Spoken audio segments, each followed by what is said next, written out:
Welcome to China Horse Business, the one and only podcast focusing on the booming Chinese equine market.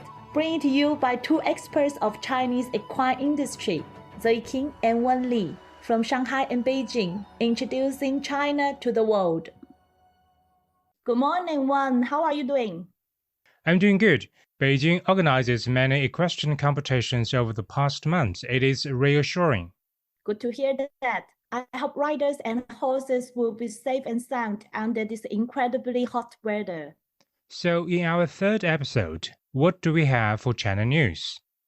On July 7th, Beijing Municipal Bureau of Sports announced the list of Beijing sports tourism boutique projects. 2 out of 9 are equestrian projects, which are Beijing International Equestrian Week and Beijing Shangling Equestrian Central Park Up League. Beijing International Equestrian Week was firstly held in 2015 and has been held for 7 consecutive years by Equus International Riding Club. To our new listeners, this is one of the top riding clubs in Asia, and more details can be found in episode 3 of season 1. This event was also awarded the status of top 10 Beijing sports tourism boutique competitions in 2021.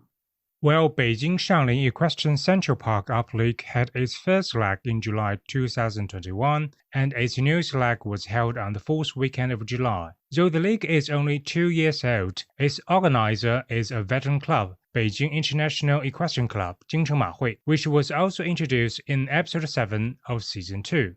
This boutique project list is a huge boost to Beijing equestrian industry and showcases that riding plays a central part in Beijing's leisure. Today, in our China Club session, we will bring into Beijing JingHuaXing horse industry, which was founded in 2004, the old address of Japanese Dragonhead Farm. JingHuaXing's founder, Mr. Ren Ningning, was one of the first Beijing horse owners to participate in flat racing. JingHuaXing has hundreds of thoroughbreds from United Kingdom, Ireland, USA, Japan, Germany, Australia, and its star stallion is Japanese Dual Group 3 winner, Charles Brightly. The club also breeds a large number of Chinese thoroughbreds, which are galloping in racetracks from Yulong, Wuhan to those in Inner Mongolia and Xinjiang. Exactly. JingHuaXing also manufactures facilities for riding clubs and racecourses, such as starting gate, horse walker, training arena, horse trailer, and so on. Now it's time for our China story. We have the reply from Mr. Zhi Qiang, a horse owner and founder of Mengjun Horse Industry. You can find more about it in episode 28 of season 2. Now let's read out his reply, Zoe. Okay, the first question was, please introduce yourself. How did you enter the China equine industry? Mr. An said he always loves horse industry. He lived in an area close to grassland, and one opportunity presented itself, and he encountered with the horses and fell in love with flat racing. Since then, whenever he felt stress in his work, he would spend his time near his horses, be it feed and pet them or ride them. It is good to one's health.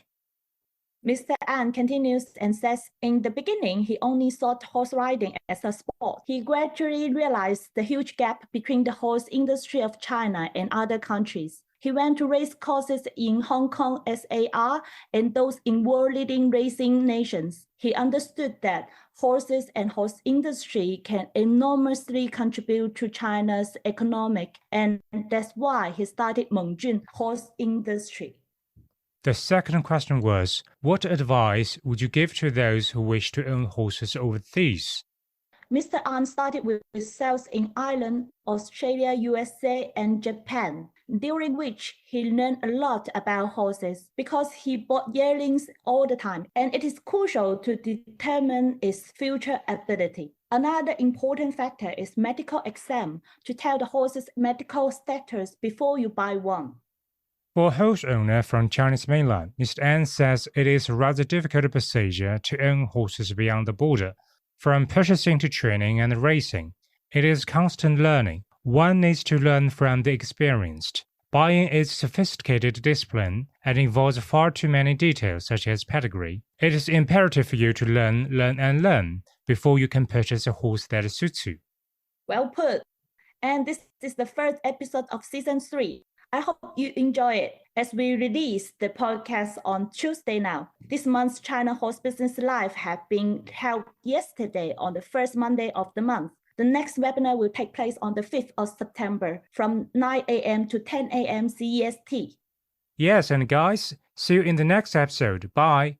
Bye. This podcast is co-hosted by Zhi Qiang and Wen Li, powered by Wonder Horse, a business solution provider focusing on Chinese equine market and a bespoke equestrian community in China.